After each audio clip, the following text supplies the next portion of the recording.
ഞാൻ മുമ്പ് പറഞ്ഞിട്ടുണ്ടല്ലോ, ആദ്യമൊന്നും എനിക്ക് ഹിന്ദി അത്ര അറിയില്ലായിരുന്നു വെച്ചെങ്കിലും പിന്നീട് കല്യാണം കഴിഞ്ഞ് പോയതിനു ശേഷം എല്ലാവരോടും സംസാരിച്ചിട്ടും പിന്നെ സ്കൂളിലൊക്കെ പഠിപ്പിക്കാൻ തുടങ്ങിയപ്പോൾ ഹിന്ദി അസലായിട്ട് വശമായി.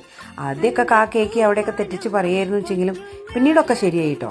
പക്ഷേ ഏതൊരു ഭാഷയും അവിടുത്തെ ലോക്കൽ ആൾക്കാരോട് സംസാരിച്ച് ശീലമായി കഴിഞ്ഞാലേ ഒരു പ്രശ്നമുണ്ട്, പ്രത്യേകിച്ച് ഹിന്ദിക്ക്. അതായത് ഹിന്ദിയിൽ സംസാരിക്കുന്ന പലർക്കും അറിയാം.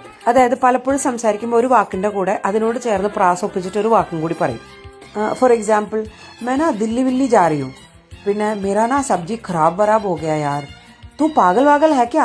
ഇങ്ങനെ പറഞ്ഞ് ശീലായിട്ടേ നാട്ടിൽ വന്ന് സംസാരിക്കുമ്പോഴും മലയാളത്തിൽ പറയുമ്പോഴും ഞാൻ ഇങ്ങനെ പറഞ്ഞു തുടങ്ങി.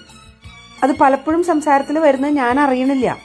അങ്ങനെ ഒരിക്കൽ എന്തുണ്ടായി, ഞങ്ങൾ ആരുടെയോ ഒരു കല്യാണത്തിന് പോയി, വീട്ടിലെ ബന്ധുക്കളുടെ ആരുടെ കല്യാണത്തിനാണ് ഞാനും അമ്മയൊക്കെ കൂടെ പോയേ. അപ്പോൾ ലീവ് കഴിഞ്ഞ് പോവാറായോ എന്ന് ആരോ ചോദിച്ചു. അപ്പം ഞാൻ അതിന് ഉത്തരം പറഞ്ഞപ്പോൾ ഇതുപോലെ 2 വാക്ക് ചേർത്തിട്ടാണ് പറഞ്ഞത്.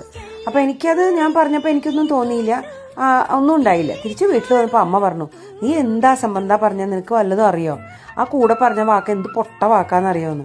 ഞാൻ അങ്ങനെ ഒരു വാക്ക് ഞാൻ കേട്ടിട്ടന്നില്ല. എനിക്ക് അങ്ങനത്തെ മലയാളത്തിലൊരു വാക്കുണ്ടെന്ന് അറിയുന്നുണ്ടായിരുന്നില്ല. അതുകൊണ്ട് ഞാനങ്ങനെ പ്രാസൊപ്പിച്ച് പറഞ്ഞതാ. അർത്ഥം കേട്ടപ്പോണ്ടല്ലോ എനിക്ക് നിന്ന നെരുപ്പിന് ഞാനുള്ള ഉരുകിപ്പോയി എന്ന് പറഞ്ഞാൽ മതിയല്ലോ.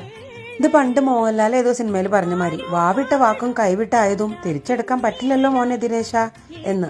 പിന്നീട് അങ്ങോട്ട് എപ്പോൾ ആ റിലേറ്റീവിനെ കണ്ടാലും ഞാൻ ഒന്നേ പ്രാർത്ഥിക്കാറുള്ളൂ, ഈശ്വര അവരാ വാക്ക് മറന്നുണ്ടാവണേ, ഞാൻ പറഞ്ഞത് അവർക്ക് ഓർമ്മയുണ്ടാവണല്ലേ എന്ന് മാത്രമായിരുന്നു.